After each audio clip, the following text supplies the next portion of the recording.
Today we're going to talk about slab grabbers. A lot of questions we have is what do you need to buy, what are the opening ranges, and where can I get them? So we'll go through it. So we've got our small, medium, large slab grabbers. They're all 3 pounds a piece, but like I said, opening ranges. So the small slab grabber, we've got a minimum opening range of 4 inches, like here. A maximum opening range of 15 inches.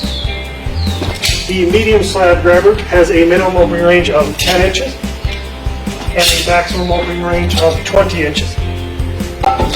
And our large slab grabber has a minimum opening range of 14 inches or a maximum opening range of 24 inches.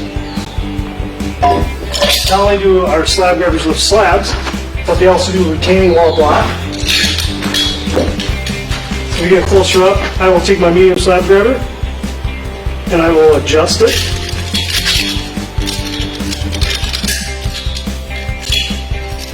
to the size I would like.